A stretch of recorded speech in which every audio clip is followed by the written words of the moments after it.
If you like movies revolving around motorcycle gangs and a stacked ensemble to boot, I might just have to pick up the flick for you. Before we get things started, I would like to read an excerpt from an acclaimed rock poet that goes by the name of Farrokh Bulsara, better known to us mere mortals as Frederick Mercury. I think that this passage perfectly describes this movie. It's entitled Bicycle Race.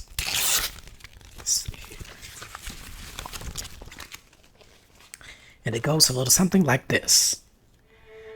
Bicycle, bicycle, bicycle. I want to ride my bicycle in Chicago. I want to ride my motorbike. I want to ride my bicycle. I want to ride it where I like. You say black, I say white. You say bark, I say bite. You say shark, I say hey man, Elvis was never my scene and I don't like Mad Max. Whatever that means. You say Coke, I say Kane. You say John, I say Wayne. Hot dog, I say cool it man, I don't want to be the president of America. You say smile, I say cheese. Cartier, I say please. Income tax, I say Jesus. I don't want to be a candidate for Vietnam or Watergate because all I want to do is bicycle. Why did this excerpt inspire this opening? I don't know, I just like how a bicycle race inspired all of these lyrics, and that's the basis of this movie. Anyways, let me properly introduce the show. Welcome to the Pic-a-Flic podcast, a podcast series that features reviews of film and sometimes TV, and is hosted by your host, with the most, the Western Wonder. In this episode, I'll be covering The Bikeriders, directed by Jeff Nichols, who's directed such titles as Shotgun Story, starring Michael Shannon, Take Shelter, starring Michael Shannon and Jessica Chastain, Mud, starring Matthew McConaughey, Michael Shannon, Sarah Paulson, and Reese Witherspoon, Midnight Special, starring Michael Shannon, Joel Edgerton, Kirsten Dunst, and Adam Driver, and Loving, starring Joel Edgerton, Ruth Negga, Nick Kroll, and Michael Shannon. Man, Nichols and Michael Shannon are like Scorsese and De Niro, aren't they? This movie was apparently one of several affected by the SAG-AFTRA and WGA strikes that has an entirely different distributor from the beginning. 20th Century Fox or Studios once had the rights to it before the film got shipped over to Universal sister company Focus Features. After premiering at the Telluride Film Festival last summer, the film finally got released a month ago and received positive critical and audience reviews. It made up a box office deficit of $35 million over a budget of $30 to $40 million. I would gather that its abrupt VOD release date a few weeks ago probably hurt its numbers. As this is a movie that I came into as cold as Bambi's father in the forest, I'll just jump right into things as this is going to be a super fast run through per usual. Strap in folks, we're headed to the Midwest for this one.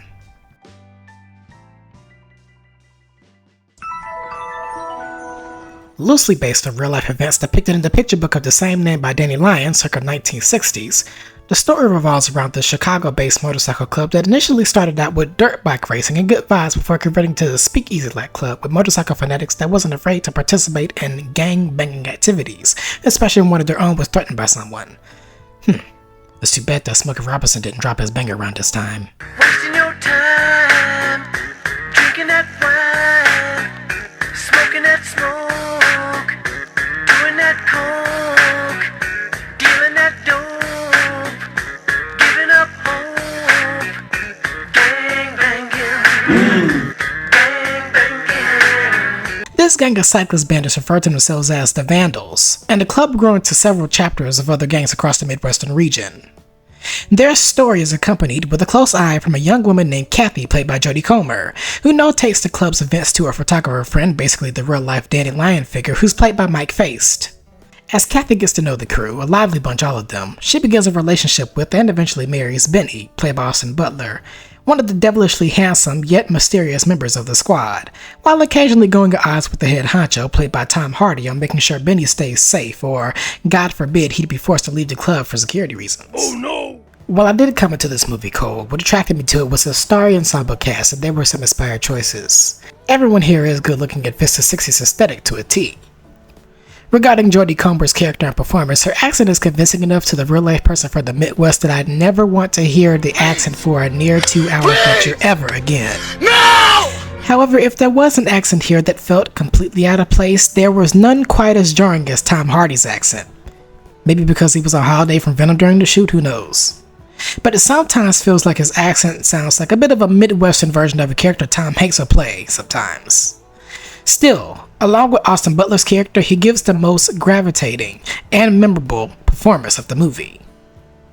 There's also some great supporting roles from Michael Shannon as a member of the Vandals, Norman Reedus in a brief role teetering on an extended cameo as a biker boy who came up from California to party with the Vandals, and British actor Toby Wallace as an up-and-coming biker gang leader willing to work with Hardy's character.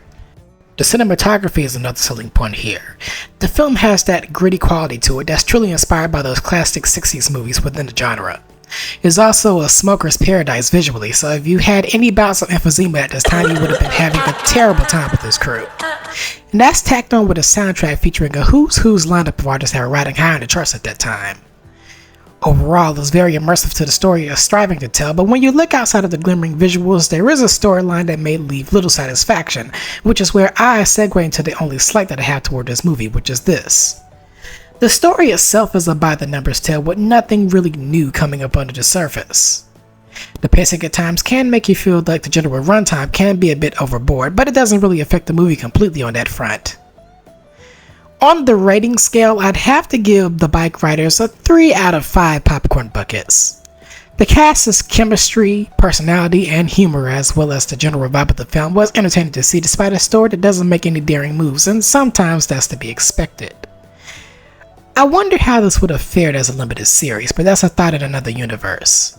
If you do like slow-burning movies that take place in the Midwest and has familiar acting faces aboard, I'd highly recommend you check this out. You might be in for a treat. Coming up on the Pic-a-Flic podcast, reviews for the first installment of the Timmy Jimmy Power Hour, Bowfinger, and The Fall Guy, plus the Flicky Quickie Quick-Off. Oh my god. The Flicky Quickie Kickoff. A series of shorts which will occasionally profile various movies and why it may interest you, all explained in under 1 minute or sometimes 2. Some of these movies' respective reviews will also be found on my Letterboxd page in full. But to stay updated on these drops and more, be sure to follow the pod on Twitter, Instagram, or TikTok, and or subscribe to the YouTube page by searching for the Pic-a-Flic podcast. That is PIC-A-FLIC podcast. Thank you all for listening, and I hope you tune into the next. But until then, this is the Western Wonder, and I'm signing out. Peace. Bye, have a great time.